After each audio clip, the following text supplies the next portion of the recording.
ये भावना क्या कि भागवत हो रही है, ये भागवत सुननी है, ये कोई प्रशंसा करने की बात नहीं है, मुझे बात याद है इसलिए निवेदन कर रहा हूँ। और वो और उनके भाई साहब दोनों बैठ करके और व्रत करके, केवल फल फल इत्यादि कुछ लेते या शायद वो भी, वो करके और फिर उन्होंने पूरी कथा को सुना। सबने कहा कि आपकी हालत खराब हो जाए, आप कुछ खा लो। बोले नहीं, अबे 7वां दिन ही जाए, आज तो कथा सुननी है। तो ये भावना, ऐसी भावना होनी चाहिए भाई कथा के प्रति। ये भावना का ही राज्य है, बाकी और कोई खेल नहीं है यहाँ पर। ये भावना की बातें हैं सारी यहाँ पे। वो कर्माबाई का कीचड़ है ना, कितना सुंदर प्रसंग आता है कि भगवान, वो उसके जो पिताजी थे वो रोज ठाकुर जी की सेवा करते थे, सालग्राम जी की।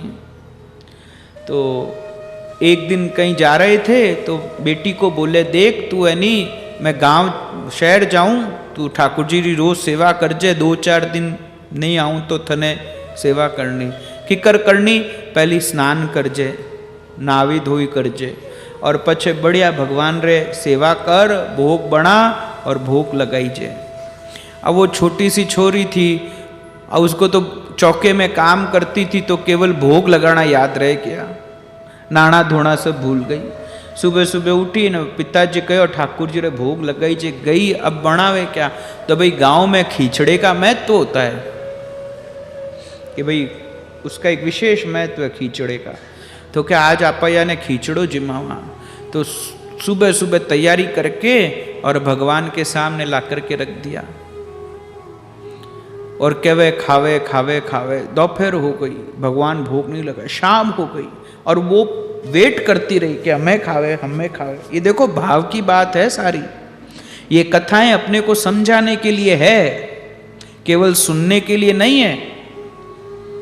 शाम हो गई, अब वो बेचारी परेशान, ओ ठंडो ही गयो, पाछो गरम कर लाऊं। 2-3 बार गरम करके लाई, फिर नहीं खाया। फिर क्या, अच्छा और शर्म मर तो नहीं खाओ तो वेला क्यों, मैं सामी बैठी हूँ ना। कई लोगों की आदत होती है भाई कि किसी के सामने भोजन नहीं कर सकते। मेरे साथ एक बार हुआ, कहीं कथा करने गया था, वहाँ पे पहले दिन की बात है, शाम का समय था, बोले महाराज जी भोजन कर लो। मैंने कहा हाँ भाई अब तो करना ही चाहिए, पेट में चूहे कूद रहे हैं। तो जितने घर वाले थे सब सामने आके बैठ गए, कम से कम 40-50 जने, और चौकी लगा दी और भोजन रख दिया। हमें भोजन करो सब यूं। अब आप विचार करो कि वो गले के नीचे कवा कैसे उतरेगा। तो मैंने सबसे निवेदन किया, मैंने कहा आप सब भोजन कर लो। बोले नहीं आप भोजन कर रहे हो, हम यहीं बैठे। तो मैंने कहा थोड़ी कृपा करो, मुझे एकांत में छोड़ दो, नहीं तो मैं कर नहीं पाऊंगा इसको। कई बार होता है ऐसा। तो कर्माबाई देखे अच्छा है, और शर्म मरतो नहीं करतो वेला, तो बाहर जाके बैठ गई और झांक झांक के देखने लगी कि हमें जी में पर नहीं जी में। ऐसे करके 1-2 दिन निकल गए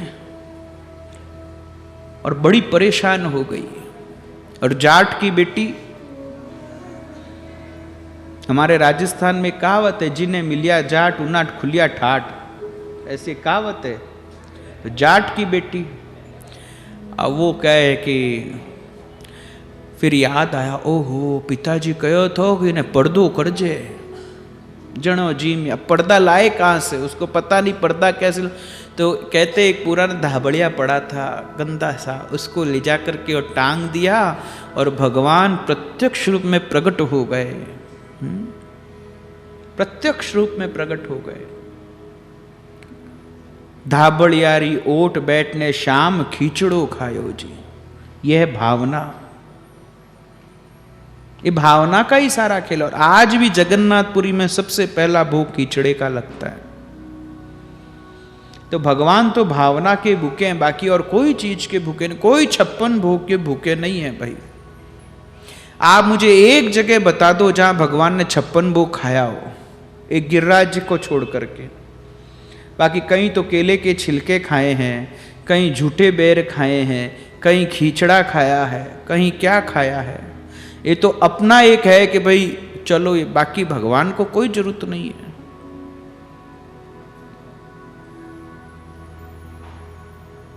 ये नंद उत्सव में भी जो नाटक होता है ना, अपन भी करेंगे थोड़ा बहुत, तो लोग कह नहीं तो कोई आवेला ही को नहीं, तो आप भी कर थोड़ो घणो तो नाटक, पर मारी इच्छा रहे कि अपने हृदय जो भागवत में भगवान प्रकट हो ना, जो हृदय में प्रकट होना चाहिए।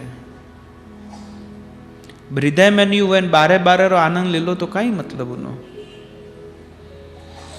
तो भावना की बात है भाई, सारी पूरी भावना की बात है। तो यहाँ बताया कि श्रोता का लक्षण क्या होना चाहिए, तभी तो भागवत का फल आता है, जब भी उस रस की अनुभूति होती है। तो कहा कि रंती देव के समान उदार, ययाति के समान धार्मिक, और हे युधिष्ठिर जी, ये बहुत सारे अश्वमेध यज्ञ करने वाला होगा, धर्म की रक्षा के लिए कलयुग का दमन करेगा, और एक बार ब्राह्मण के श्राप से जब ये सुनेगा कि तक्षक आकर के इसको डसेगा, तब ये सब कुछ छोड़ छाड़ करके गंगा के घाट पर जाकर के बैठ जाएगा। तो युधिष्ठिर जी ने कहा कि हमारे पूरे वंश में किसी को ब्राह्मण का श्राप नहीं मिला और इसको ब्राह्मण का श्राप मिल जाएगा, ये क्या गुण है? ये तो सारे दोष ही दोष बता दिए आपने। तो बोले नहीं, सबसे बड़ा गुण ये है कि जब ये जाकर के गंगा के घाट पर बैठेगा, तब एक अवधूत कोटि के महात्मा शुकदेव आकर के इसको भागवत सुनाएंगे और उसके कारण सारे जगत का कल्याण होगा। ये बात जब युधिष्ठिर जी ने सुनी तो बड़े प्रसन्न हो गए। ऐसे परीक्षित जी के इस विषय में बताया और फिर एक बड़ी सुंदर कथा को सुनाया। सूत जी ने कहा कि हे शौनक जी, विदुर जी तीर्थ यात्रा में गए हुए थे। ये सारी भूमिका चल रही है अभी भागवत की।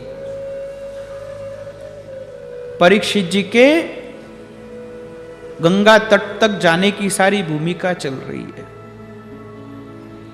बोले विदुर जी तीर्थ यात्रा करने गए थे, उन्होंने वहां मित्र ऋषि के साथ बहुत सुंदर सत्संग किया और फिर वे वहां से वापस हस्तिनापुर आए। जब हस्तिनापुर आए तो युधिष्ठिर जी उनके चरणों में लोटपोट हो गए और बोले, चाचा जी आप कहाँ चले गए थे? अरे हम सभी भाइयों को आपने पाला पोसा है। जैसे पक्षी अपने अंडों को पंखों की छाया के नीचे रख कर के सेकते हैं, बढ़ाते हैं, वैसे ही आपने अपने वात्सल्य और कर कमलों से हमको पाला पोसा है। आप हमें छोड़कर के कहाँ चले गए थे? देखो आपके जाने के बाद क्या क्या हो गया, इतना बड़ा युद्ध हो गया, इतने लोग वीर गति को प्राप्त हो गए। चाचा जी आपको हमें छोड़कर नहीं जाना चाहिए था। तब विदुर जी ने सारी बातें बताई युधिष्ठिर को। देखो युधिष्ठिर, मेरा मन नहीं लग रहा था, मैं चला गया यहाँ से और मैंने ये सत्संग क्या सारी बात बताई, केवल यदुवंश के विनाश की बात नहीं बताई। अर्थात जब विदुर जी आए तब तक भगवान स्वधाम पधार चुके थे, पर यह बात विदुर जी ने धृतराष्ट्र युधिष्ठिर को नहीं बताई। ये विदुर जी जो थे ना, वो साक्षात धर्मराज के अवतार है। मांडव्य ऋषि के श्राप से धरती पर 100 वर्ष के लिए जन्म लिए हैं। ये कथा आपको पता होगी, नहीं पता तो सुन लो आप भी। एक ऋषि थे मांडव्य ऋषि, बहुत तपस्वी संत थे, उनका बहुत तप था।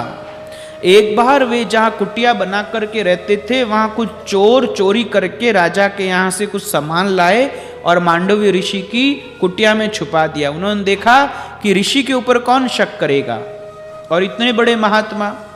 तब राजा के सिपाही ढूंढते ढूंढते आए तो उनको इन ऋषि की कुटिया के अंदर वो धन मिल गया जो चोरी किया हुआ था। तो मांडव्य ऋषि को पकड़ करके राजा के पास ले गए। तो राजा ने कहा, अरे आपने चोरी करी, आप इतने बड़े महात्मा। तो उस समय मांडव्य ऋषि कुछ भी नहीं बोले। तो राजा ने कहा कि भाई आप अपनी सफाई में कुछ बोलते क्यों नहीं? वे चुप रहे। तो बोले कि अच्छा आप कुछ बोलते नहीं तो हम आपको दंड देंगे। अब मृत्यु दंड तो दे नहीं सकते, जबकि मृत्यु दंड देना चाहिए, पर हम सब आपका आदर करते हैं, इसलिए दंड के पात्र तो आप हैं, तो हम क्या करेंगे, आपको सूली पर चढ़ा करके वापस उतार लेंगे, वही आपका दंड है। तो मांडव्य ऋषि को भरे बाजार के अंदर सूली पर चढ़ाया और वापस उतार लिया। तब तक वे कुछ नहीं बोले और उसके बाद अपने तपोबल से वे सीधा यमलोक चले गए और यमराज को जाकर के सीधा प्रश्न पूछा, हे यमराज, ये जो मुझे दंड मिला है बताओ किस अपराध की वजह से मिला है।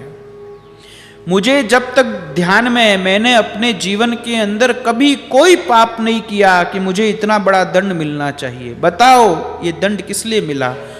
तो यमराज ने कहा, हे ऋषिवर, आपने अपने बाल्यकाल के अंदर एक बहुत सूक्ष्म कीड़े को चोट पहुंचाई थी, उसी के कारण आपको ये दंड भोगना पड़ा है। तो मांडव्य ऋषि ने कहा, हे यमराज, आप तो धर्म के रक्षक हैं और आप ऐसे अधर्म की बातें करते हो। अरे एक बच्चा होता है, उसको पाप पुण्य की परिभाषा पता नहीं होती, अच्छे गलत का विचार नहीं होता। अगर उस समय उससे कोई अपराध हो जाए तो वो दंड के योग्य नहीं होता, क्योंकि उसमें विवेक नहीं होता।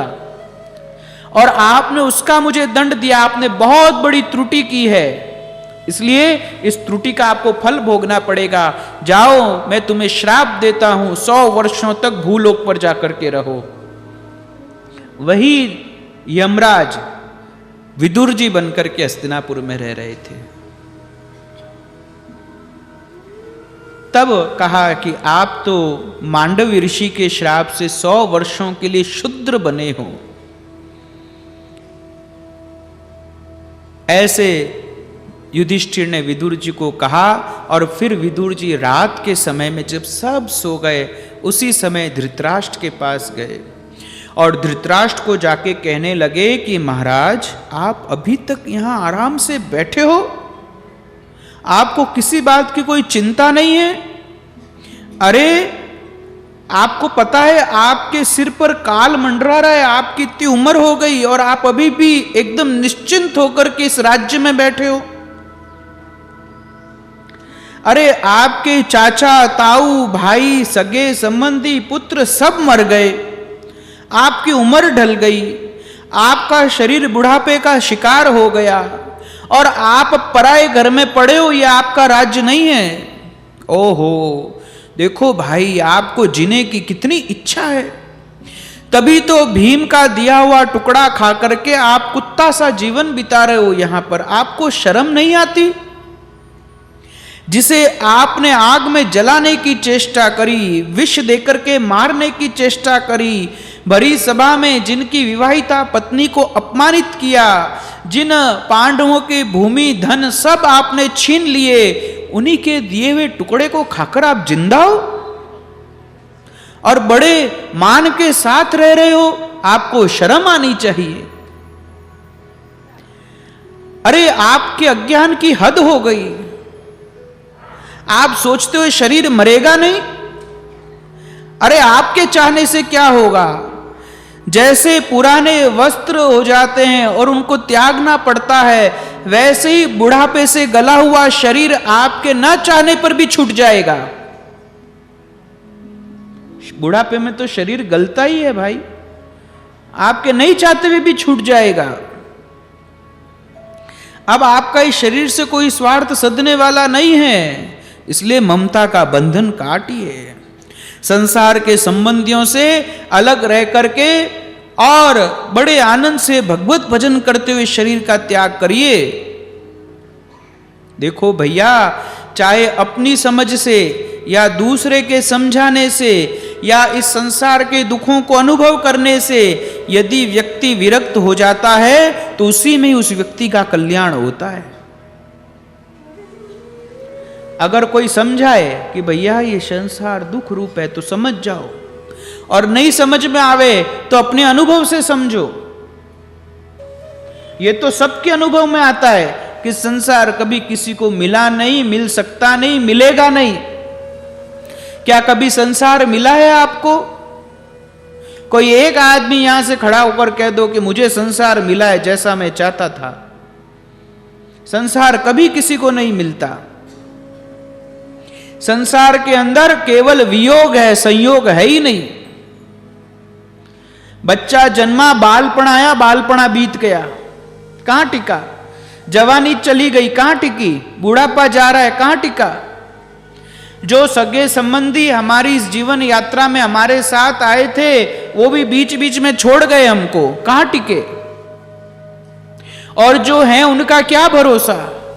जो धन हमने इकट्ठा किया उसकी क्या भरोसा कि वो रहेगा ही रहेगा हमारे पास? इस संसार के अंदर ये हमको पता है कि यहां कोई चीज हमारे साथ रहने वाली नहीं है। हमने मान रखी है पर रहने वाली है नहीं। केवल दुख के अलावा कुछ नहीं है इस संसार के अंदर, लेकिन फिर भी हम उसकी चाहना करते हैं। यही सबसे बड़ा अज्ञान है हमारा। इसलिए अपने अनुभव से समझो कि संसार कभी किसी को मिला नहीं, मिलेगा नहीं, मिल सकता नहीं। आप मुझे कोई शास्त्र में ये बात बता दो, या कोई भी अभी जितने भी 700 करोड़ लोग हैं या इससे अधिक होंगे इस धरती के ऊपर, उनमें से किसी को पकड़ के ले आओ, अथवा आज से पहले जितने लोग मरे हैं उनको पकड़ के ले आओ। कोई एक आदमी कह दे हमको संसार मिला है? कोई है ऐसा माइका लाल? तो ये बात प्रमाणित होती है कि संसार कभी किसी को नहीं मिलता। बात सही है कि नहीं है? लेकिन ऐसे हजारों उदाहरण मिल जाएंगे आपको, चाहे शास्त्रों में, चाहे हमारे आसपास में, चाहे हमारे इतिहास में, जिनको भगवान मिले हैं। ऐसे उदाहरण मिल जाएंगे। संसार मिला है ऐसा एक उदाहरण नहीं मिलेगा, और भगवान मिले ऐसे हजारों उदाहरण मिल जाएंगे। इस बात से क्या सिद्ध होता है कि संसार कभी किसी को मिला नहीं, मिल सकता नहीं, मिलेगा नहीं, और भगवान सबको मिलते हैं, मिल सकते हैं। तो जो नहीं मिलने वाली चीज है उसको छोड़ो, और जो मिलने वाली चीज है उसको पकड़ो। इसलिए चाहे अपने अनुभव से ही पता चल जाए संसार दुख रूप है, तो उससे विरक्त होना चाहिए, धीरे धीरे विरक्त होना चाहिए। देखो भाई, इसका मतलब नहीं है कि चलकरण जी छोड़ करके हिमालय चले जाओ, बद्रीनाथ चले जाओ। इसका मतलब है घर में रहो, पर यह भावना रखो कि ये कुछ भी रहने वाला नहीं है। या तो ये घर नहीं रहेगा, या घर में रहने वाले हम नहीं रहेंगे। ये भावना के साथ रहो संसार के अंदर, विरक्त हो जाए। देखो भैया, आने वाला जो समय है ना, वो बड़ा भयंकर होगा, मनुष्य के गुणों को घटाने वाला होगा। इसलिए आप यहां से चले जाओ। उस अंधे राजा धृतराष्ट्र ने जब अपने छोटे भाई विदुर जी की बात को सुना, तो वे तुरंत रातों रात वहां से निकल गए, और उनको देख करके गांधारी भी उनके पीछे पीछे चली गई। ये दोनों हिमालय गए, और हिमालय के अंदर जाकर के रहने लगे, और वहां पर इन दोनों का शरीर छूट गया। धृतराष्ट्र और गांधारी दोनों ही वहां पर शरीर को छोड़ दिए। यहां पे अब बहुत समय बीत गया था। एक दिन युधिष्ठिर जी भीमसेन के पास बैठे बैठे भीमसेन को कहने लगे कि हे भीमसेन, अर्जुन को द्वारिका गए हुए 7 महीने बीत गए, लेकिन द्वारिका से कोई समाचार नहीं आया। द्वारिका में सब ठीक तो है ना? मुझे कुछ ठीक नहीं लग रहा। भगवान ने कहा था मुझे, श्री कृष्ण ने कहा कि हे युधिष्ठिर, जब भी मैं इस धराधाम को छोड़ूंगा उसी समय इस धरा के ऊपर कलयुग आ जाएगा, और मुझे अभी कुछ महीनों से कलयुग के लक्षण दिखाई दे रहे हैं। हे भीम, कहीं भगवान हमको छोड़ के चले तो नहीं गए? और अर्जुन भी अभी तक नहीं आए हैं, कुछ न कुछ तो गड़बड़ है। मेरा हृदय बहुत डर रहा है। इस प्रकार से वे बात कर ही रहे थे कि उसी समय दरवाजे के ऊपर अर्जुन आ गए। उनके आंखों से आंसू बह रहे थे, शरीर के अंदर से तेज चला गया, और वे रो रो के उनका बुरा हाल हो रहा था। तब युधिष्ठिर जी ने कहा, अरे भाई क्या हुआ, रो क्यों रहे हो, सब ठीक तो है ना? ये तुम्हारी स्थिति ऐसी कैसे हुई?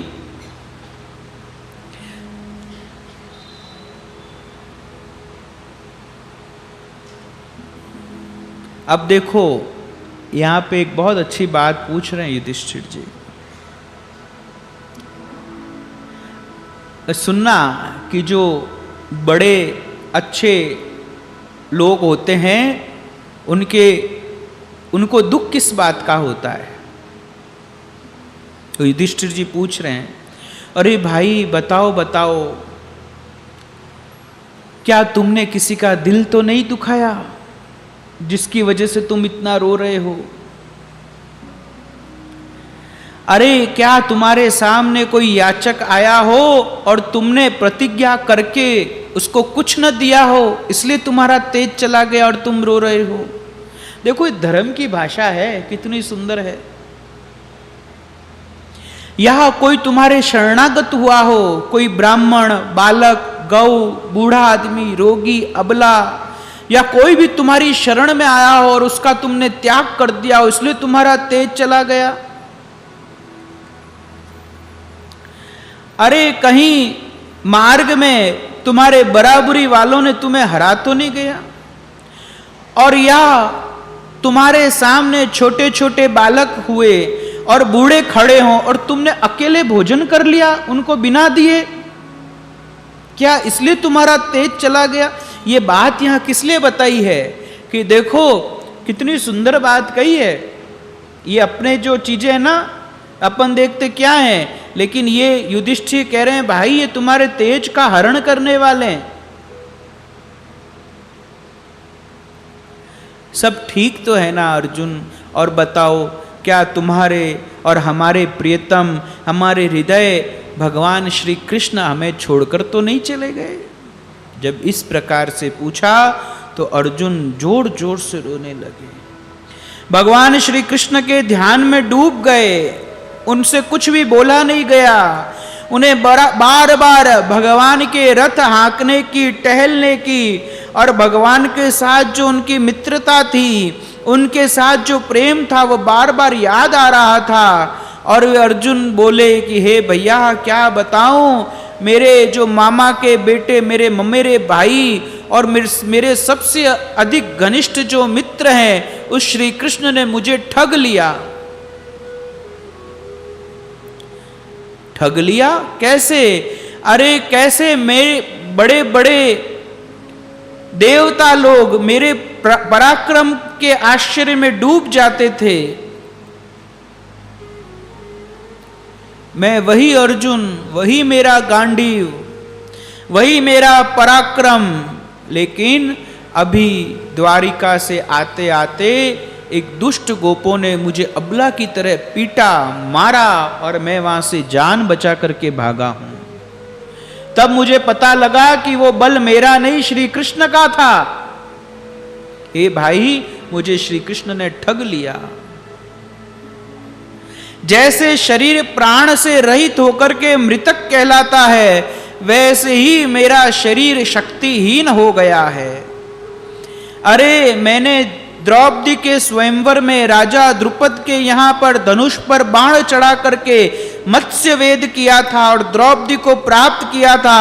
वो बल मेरा नहीं था, वो श्री कृष्ण का बल था। आज मुझे वो महसूस होता है।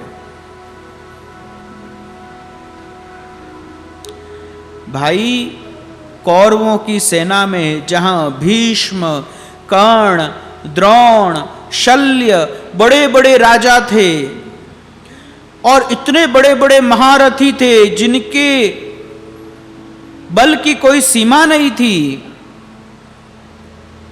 उनको देख करके मैं डर गया, लेकिन उन्हीं की कृपा से मैंने उस युद्ध को उनके सामने जीत लिया। एक बड़ी सुंदर बात आती है। कर्ण के साथ अर्जुन का युद्ध चल रहा था, तो कर्ण ने एक बाण चलाया तो अर्जुन का रथ सूत भर पीछे कर दिया। भगवान सारथी बने रथ चला रहे थे कि जैसे ही अर्जुन का रथ सूत भर पीछे हुआ और भगवान कूद पड़े। अरे वाह वाह कर्ण, तूने क्या बाण चलाया है, तेरे जैसा वीर योद्धा नहीं। अर्जुन ने भगवान को देखा और अर्जुन ने कहा इस कर्ण की इतनी प्रशंसा, दोनों की बनती तो थी नहीं। तो अर्जुन ने एक इतना कान तक बाण खींच करके मारा और उसका 10 हाथ रथ पीछे कर दिया। तो भगवान कुछ नहीं बोले। अर्जुन वेट करने लगे कि अब ये कुछ बोले, भगवान कुछ नहीं बोले। फिर कर्ण ने फिर जोर से बाण चलाया और फिर सूत भर पीछे कर दिया। फिर भगवान उछल पड़े, वाह वाह कर्ण, तूने क्या बाण चलाया है, तेरे जैसा योद्धा नहीं, तेरी जय हो। अर्जुन फिर भगवान को देखे, अरे ये सूत भर पीछे किया मैंने, 10 हाथ पीछे कर दिया जिसमें नहीं बोले और ऐसे उछल रहे हैं। फिर कान तक फिर बाण को खींचा, प्रत्यंचा को खींच करके फिर चलाया, 20 हाथ पीछे कर दिया, भगवान कुछ नहीं बोले। तो अर्जुन ने कहा या तो आप मुझे मार डालो। क्यों, क्या हुआ अर्जुन? अरे वो एक सूत भर पीछे करता है और आप अपने आसन से उछलते हो और मैंने 20 हाथ पीछे कर दिया और कुछ बोलते ही नहीं, ये पक्षपात क्यों करते हो? तो भगवान ने कहा अर्जुन तू उसका रथ 20 हाथ नहीं 200 हाथ पीछे कर सकता है, मुझे पता है, लेकिन वो तेरा रथ सूत भर पीछे कर रहा है। जरा विचार तो कर, तेरे रथ के अंदर बैठा कौन है? अगर वो तेरे रथ को सूत भर पीछे कर दे तो उसके समान कोई योद्धा नहीं है। भैया वो बल श्री कृष्ण का था।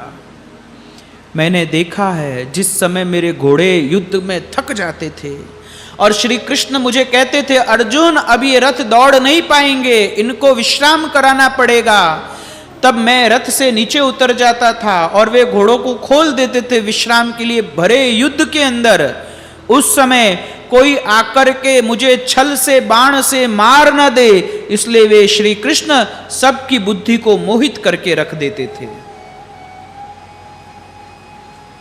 हे भैया, मैं उन माधव की उस मधुर मुस्कान को याद करता हूं, उनके साथ बैठना, टहलना, उनके साथ बातें करना, भोजन करना, ये सब बातें याद करता हूं तो मेरा हृदय भर आता है। एक प्यारा भजन है छलिया मोहन, बड़ा सुंदर है, उसका एक श्रवण करते हैं फिर आगे बढ़ते हैं।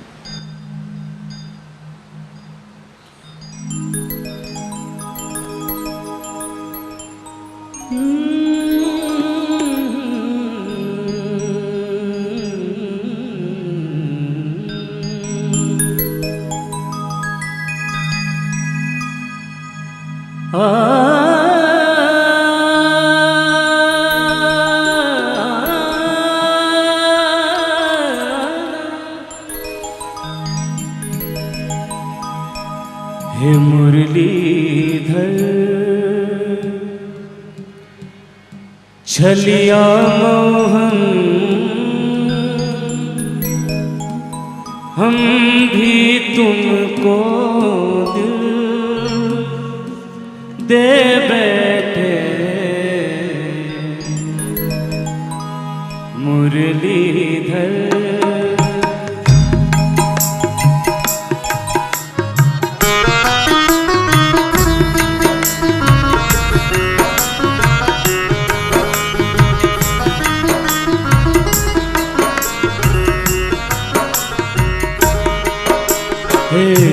मुरलीधर छलिया मोहन, हम भी तुमको दिल दे बैठे,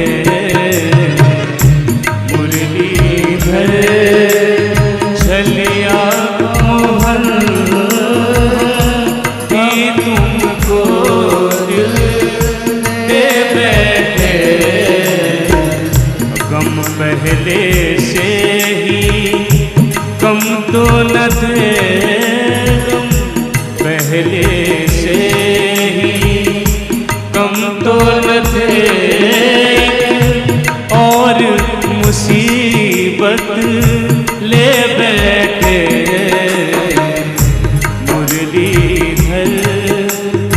छलिया मोहन हम भी तुमको दिल दे बैठे।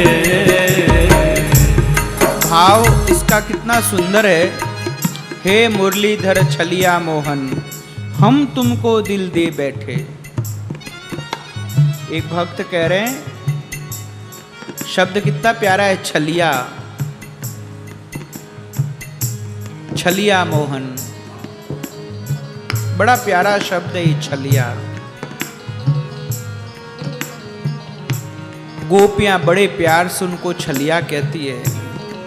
वैसे छल करते नहीं हैं, लेकिन हे मुरलीधर छलिया मोहन हम तुमको दिल दे बैठे। पहले से ही गम कम न थे, पहले से इतने दुख थे, और फिर एक और तुम्हें दिल दे करके मुसीबत पाल ली। एक तुम्हें और दिल दे दिया और एक मुसीबत पाले पड़ गई।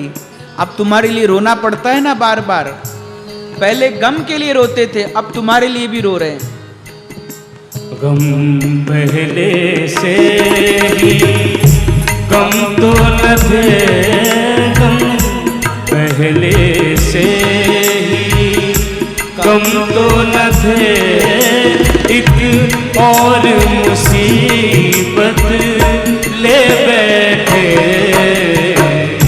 मुरलीधर छलिया मोहन हम भी तुमको दिल दे बैठे। मुरलीधर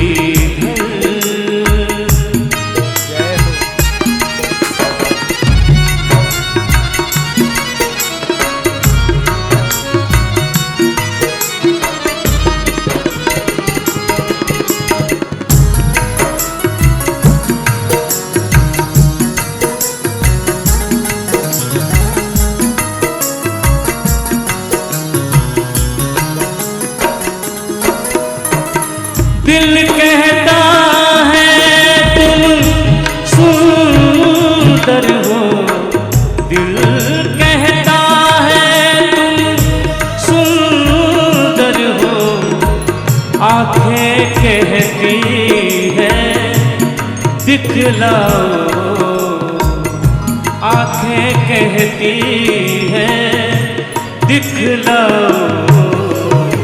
तुम मिलते नहीं हो आकर के, तुम मिलते नहीं हो आकर के, हम कैसे कहें देखो ये बैठे। मुरलीधर क्या सुंदर बात कही है। दिल तो दे दिया, अब दिल दिया है तो ये आंखें कहती है फिर दिखाओ ना। कहा वो बहुत सुंदर है, बहुत सुंदर है, बहुत सुंदर है, और दिल दे दिया तो आंखें कहती है दिखाओ ना, पर तुम दिखते नहीं। अब दिल को कैसे कहें, आंखें को कैसे कहें कि देख लो ये बैठे। क्या ये मुसीबत नहीं है? मुरलीधर छलिया मोहन हम भी तुमको दिल दे बैठे।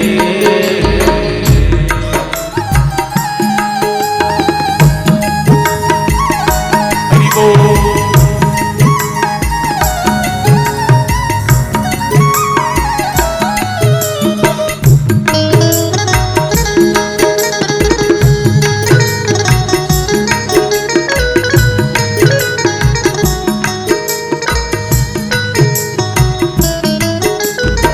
महिमा सुन के हम हैरान, महिमा सुन के हम हैरान। तुम मिल जाओ तो चैन मिले, मन खोज के भी तुम्हें, खोज के भी तुम्हें पाता नहीं, तुम होके उसी मन में बैठे मुरलीधर छलिया मोहन हम भी तुमको दिल दे बैठे तुम पहले से तुम तो न थे और मुसीबत ले बैठे मुरलीधर।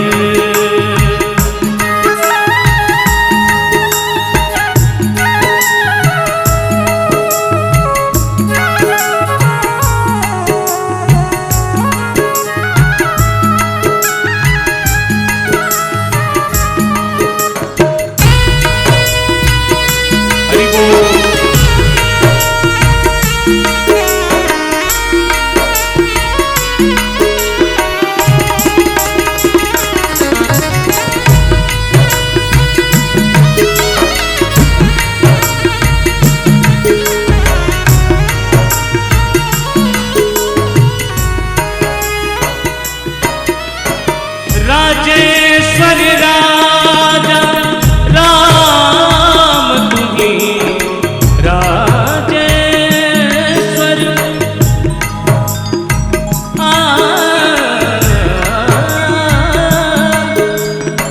राजेश्वर राजा राम तुम्हीं प्रभु योगेश्वर घनश्याम तुम्हीं धनुधारी बने कभी हो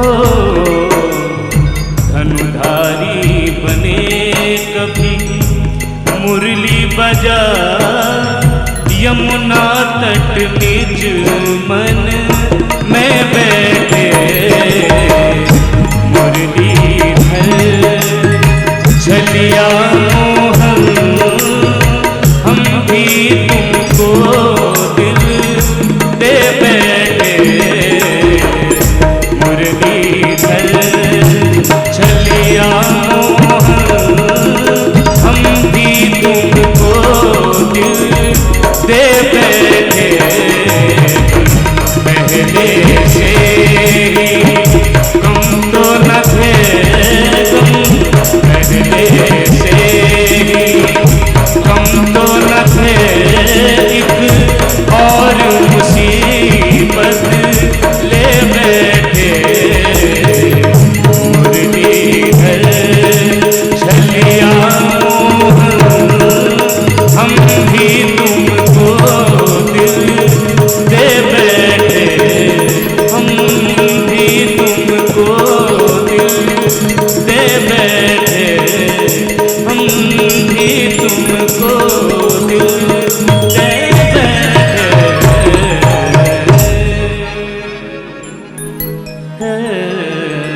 मुरलीधर छलिया मोहन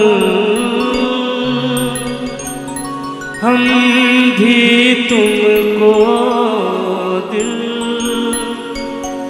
दे बैठे।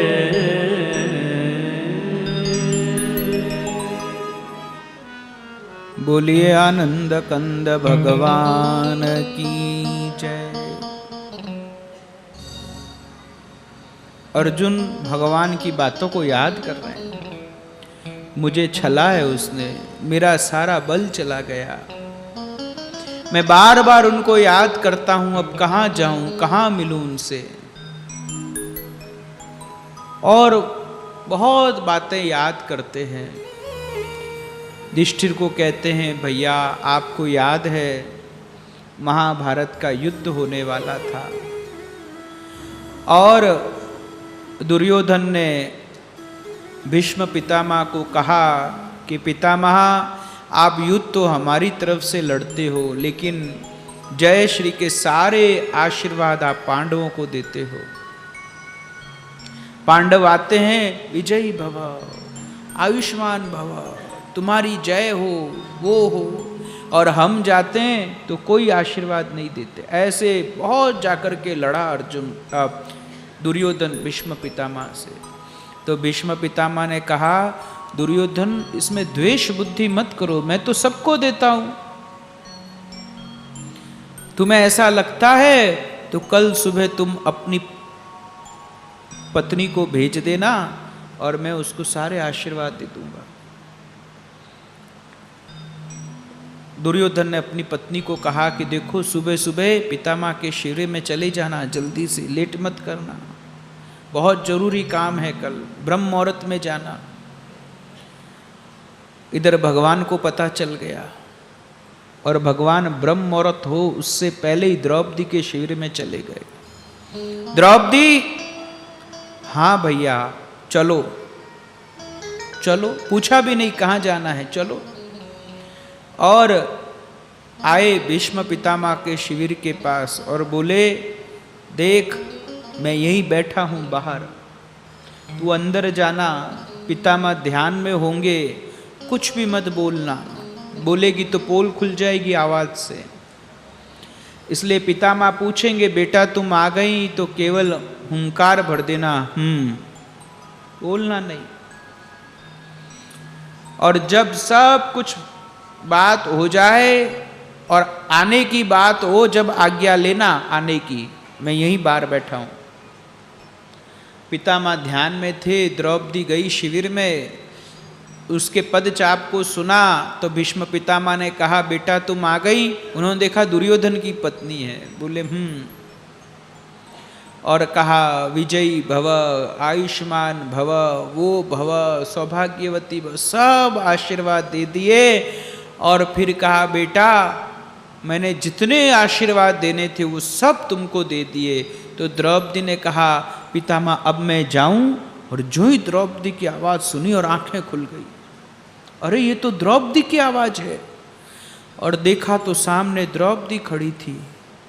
द्रौपदी को देखते ही भीष्म पितामह समझ गए, द्रौपदी वो कहाँ है?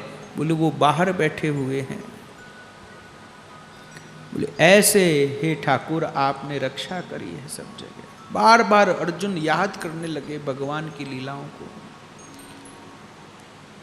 भगवान ने इनको इतना, पांडवों को इतना रखा है ना जिसकी कोई हद नहीं, इतना भगवान इनको प्रेम दिया है।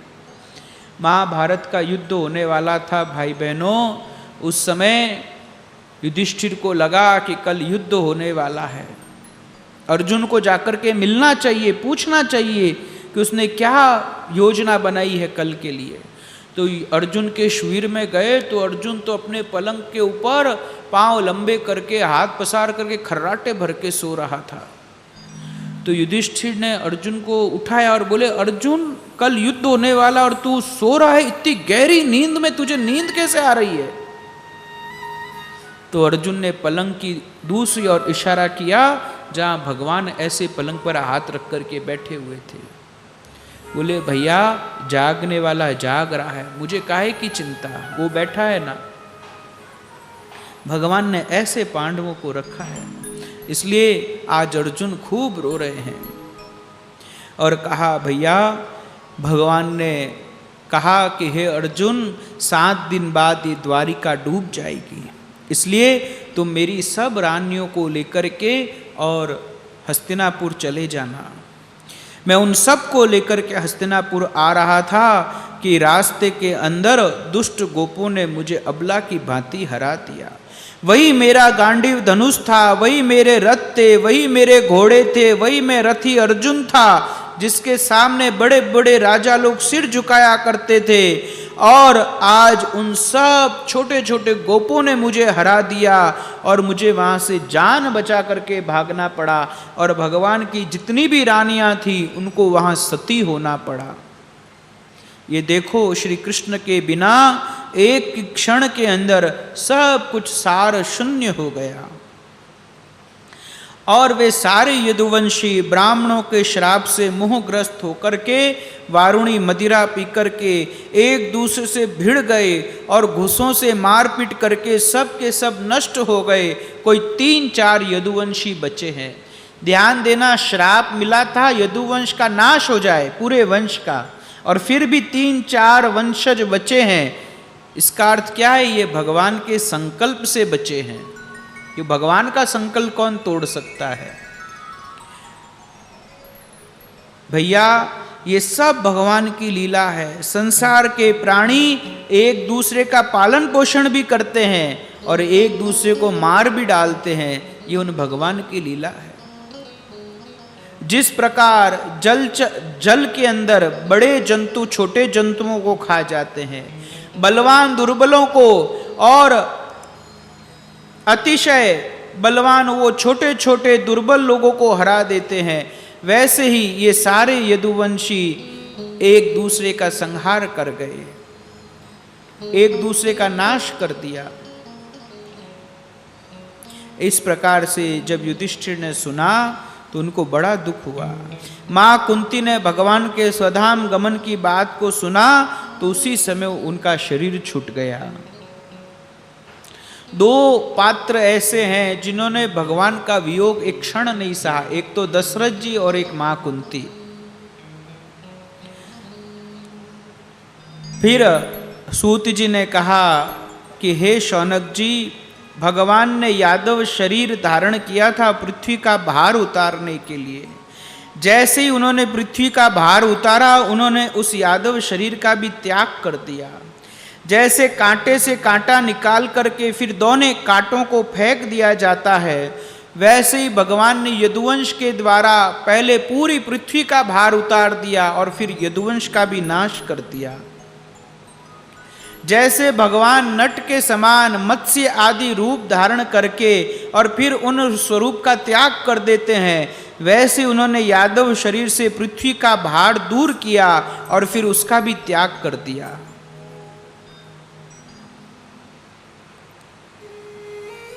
जिस समय भगवान ने इस पृथ्वी का परित्याग किया, उसी समय कलयुग आ गया। युधिष्ठिर ने देखा कि लोगों के घरों में, देश में, नगर में अब लोभ आ गया मन में। लोग झूठ बोलने लग गए, छल करने लग गए, हिंसा आदि अधर्मों की बाढ़ आ गई। तब उन्होंने समझ लिया, भाई अब ये कलयुग आ गया है, अब हमें यहाँ से महाप्रस्थान करना चाहिए। तब उन्होंने अपने पौत्र परीक्षित को हस्तिनापुर की राजगद्दी पर बैठाया और सब वस्त्राभूषण छोड़ दिए और वहां से चीर वस्त्र, वल्कल वस्त्र धारण करके अंजल का त्याग करके वे युधिष्ठिर जी हिमालय की ओर चले गए। युधिष्ठिर जी को हिमालय की ओर जाते हुए देखा तो उनके सभी भाई भी उनके पीछे पीछे चलना शुरू हो गए। करते करते वे भगवान के धाम को पधारे।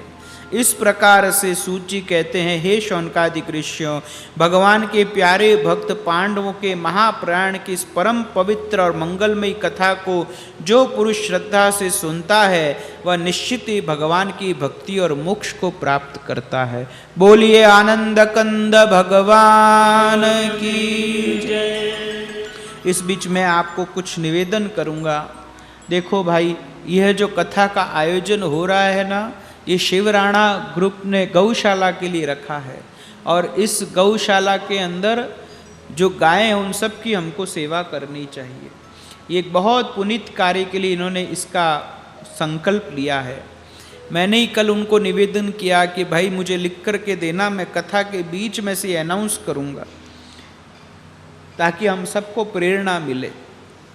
आप में से कोई भी यहाँ सेवा करना चाहता है तो जरूर हम सबको इस गौशाला के अंदर सेवा करनी चाहिए और लोगों को भी प्रेरित करना चाहिए कि भाई आप लोगों को भी इसमें सहयोग में भागी बनना चाहिए। और कोई जरूरी नहीं है कोई बड़ा कराए कोई छोटा करे, पर सबको इसमें सम्मिलित होना चाहिए। अगर कोई एक गाय का खर्चा उठाना चाहे तो उसका 61 रुपया है, एक गाय का एक दिन का, और गौशाला का एक दिन का खर्चा 2000 रुपया है। एक गाय का कोई महीने का खर्चा लेना चाहे तो एक गाय का महीने का खर्चा 1800 और कुछ है, और कोई एक गाय को गोद लेना चाहे तो उसका एक साल का खर्चा 21,000 रुपये है। भाई जो सामर्थ्यवान है ना, उनको तो पूरे वर्ष का एक गाय का खर्चा ले लेना चाहिए। गाय का भाग बहुत बड़ा होता है। घर में अगर किसी की परेशानी है और गाय की सेवा करे ना, तो उस गाय की कृपा से उसकी परेशानी दूर हो जाती है, पक्की बात है। देखो भाई, गाय के अंदर 33 कोटि देवता निवास करते हैं। अगर आपके दरवाजे के ऊपर गाय आके रंभाती है भोजन के लिए, तो आप समझ लो 33 करोड़ देवी देवता आपके दरवाजे पर भिक्षा पाने के लिए आए। हमारे शास्त्र में और हमारे सनातन धर्म में किसी की भी पूजा नहीं बताई है, गाय की पूजा बताई है, जिसका गोबर और गोमूत्र भी काम आता है। अरे जिसके गोबर के अंदर लक्ष्मी का वास माना गया है। इसलिए जितना भी आप कर सको आपको करना चाहिए। 1 वर्ष का, जो सामर्थ्यवान है उनको 1 वर्ष का खर्चा लेना चाहिए, उससे अधिक भी ले सकते हैं। गौशाला का 1 महीने का खर्चा 62,000 रुपये है, और गौशाला के लिए मासिक खर्च अगर कोई एक करना चाहे तो 2400 रुपये भी है। इस प्रकार से ये अलग अलग सेवाएं हैं। और अगर किसी का कोई जन्मदिन है, किसी की मैरिज एनिवर्सरी है, आजकल ये मैरिज एनिवर्सरी का 25 साल 50 साल का भी एक बहुत बड़ा नाटक है। हाँ, नाटक मतलब करो भाई, करना ही चाहिए कि भाई कहीं हुई 50 साल पूरा हो गया माने ब्याह ने, हमें होवे कई स्टेज माते चढ़े, डोकरा डोकरी हाथ में हाथ डाले ए नाचे गाना माते ने, सामी पोता उबा है, पड़ पोता उबा है, कितो छोको लागे नहीं। अरे भाई जरूर मनाओ, जरूर मनाओ, लेकिन भगवान के द्वार पे मनाओ। कि भाई अब ये जो अवस्था है ये ढल रही है, जितना हमको जीना था हम जिए हैं, विवाह के इतने वर्ष बीत गए, अब हमको भगवान के भजन में लगना। मुझे बड़ी प्रसन्नता होती है जब कोई अपने 25वीं और 50वीं के ऊपर बढ़िया आयोजन रखते हैं, सत्संग के आयोजन रखते हैं, कीर्तन रखते हैं, भजन का आयोजन रखते हैं, उसका आनंद एक अलग होता है। हमें हाथ में हाथ डाल, गला में हाथ डाल, अब दांत है नहीं, दांत हैंग पड़िया, और यूं शरीर यूं योड़ो और नाच रिया है, फिल्मी गाना माते, बताओ।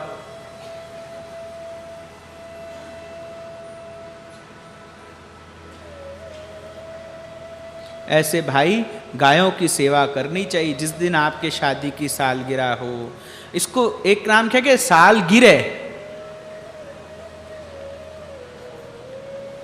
समझ गए ना? कुछ कहने की आवश्यकता तो नहीं आगे। इसलिए मैं भी किसी को बधाई देता हूं ना, तो ये नहीं कहता कि आपको सालगिरह की बधाई हो।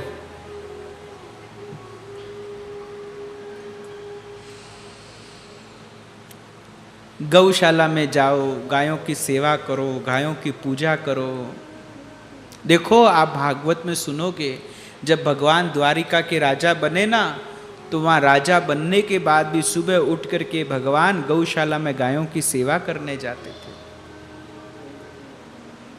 गायों की सेवा, इसमें कुछ नाम भी आए जिन्होंने सेवा दी है। श्री शांता जी, वेणुगोपाल जी सोनी, जिन्होंने 500 रुपये की सेवा दी है। मैंने इनको बोला मुझे पर्ची देना, मैं व्यासपीठ से साधुवाद दूंगा जो सेवा कर रहे हैं। ईश्वर जी, गजानन जी जोशी 5100 रुपये की सेवा। अरे भाई तालियां तो बजा दो। सीता देवी 1100 रुपये की सेवा। अमित जी मंत्री 500 रुपये की सेवा। ताराचंद जी तोशनीवाल 2100 रुपये की सेवा, और मीना जी 1000 रुपये की सेवा। इन सब ने जो जो सेवा दी है उन सबको बहुत बहुत साधुवाद व्यासपीठ की ओर से। सबको करना चाहिए। मुझे तो इनका संकल्प बहुत अच्छा लगा। जो कसाई खाने में गायें जा रही है उनको छुड़ा करके लाना और फिर उनकी सेवा करना, और उसमें भी 1 रुपया गौशाला का अपने ऊपर खर्च नहीं होने देना, ये कितनी बड़ी बात है। बाकी तो आजकल गौशाला भी लोगों ने व्यापार बना दिए, मैं देखता हूँ, पर इन बच्चों का जो भाव देखा ना, इतना सुंदर कि भाई हमारे मीटिंग होती है उसमें पानी भी हम गौशाला के पैसे का नहीं पीते हैं। वो जो आया है वो गौशाला में काम में आना चाहिए। कितनी अच्छी सोच है, तो हम सबको इसमें भाग लेना चाहिए। आइए अब आगे की कथा में प्रवेश करते हैं। इस प्रकार से पांडवों के महाप्राण की कथा को सुनाया, और अब सूत जी कहते हैं कि परीक्षित जी ने बहुत आनंद से पृथ्वी का शासन करना प्रारंभ किया। उनका विवाह इरावती के साथ हुआ और जन्मेजय आदि 4 पुत्र उत्पन्न हुए। गंगा के तट पर 3 अश्वमेध यज्ञ किए। वे जहाँ भी भगवान की कथा होती, वे वेश बदल बदल करके भगवान की कथाओं को सुनने के लिए जाते थे। भाई वेश बदल बदल के क्यों जाते थे? राजा है ना, तो राजा के बॉडीगार्ड भी होते हैं, सैनिक भी होते हैं। अब इस कथा के अंदर कोई बहुत बड़ा राजा टाइप मिनिस्टर आदमी आ जाए, जिसके बहुत पुलिस वाले हों, तो कथा कितनी डिस्टर्ब हो जाएगी। तो परीक्षित जी को लगता है कि नहीं, भगवान की कथा है, उसमें विक्षेप नहीं होना चाहिए, तो वेश बदल बदल करके पीछे कथा सुनने बैठ जाते थे। भाई ये कथा में भी यही सिस्टम होना चाहिए। हम भी कई बार देखते हैं कथाओं में इनविटेशन आते हैं बड़े बड़े नेताओं के, और फिर 3 बजे की कथा है तो 5 बजे आएंगे जब भीड़ ज़्यादा होगी, और सबको चीरते हुए आएंगे। और जैसे राज्यसभा में आए हो ना, ऐसे सबको हाथ जोड़ते आ क्या ऐसे देखें हम, फिर बैठेंगे। कथा कहाँ जारी है, लोग कहाँ जा रहे हैं, और वो चल रही क्या है। इसलिए मैं तो साफ मना करता हूँ कि भैया अगर किसी को बुलाना हो तो बैठा दो पीछे, आरती के टाइम आगे बुलाना, कि अपने लिए तो कथा सर्वोपरि है, सबसे पहली बात है। अब लोगों कहते तो कई लोगों को ये बात अच्छी नहीं लगती, नहीं लगे तो ना लगे, पर भैया अपने तो अपने पूरे शुद्ध हृदय के साथ भागवत जी का कार्य करना है अपने को। तो ऐसा कभी आप लोग भी कथा का आयोजन कर, मैं इसलिए बात कह रहा हूँ कि आप सब लोग धर्म प्रेमी लोग हैं, कभी भी आप भी अपने जीवन में भागवत की कथा कराएं तो इसका विशेष ध्यान रखना कि भाई कथा के अंदर विक्षेप नहीं होना चाहिए। अपने ऐसे प्रतिष्ठित लोगों को बुलाओ, पर ऐसी व्यवस्था रखो कि कथा डिस्टर्ब न हो।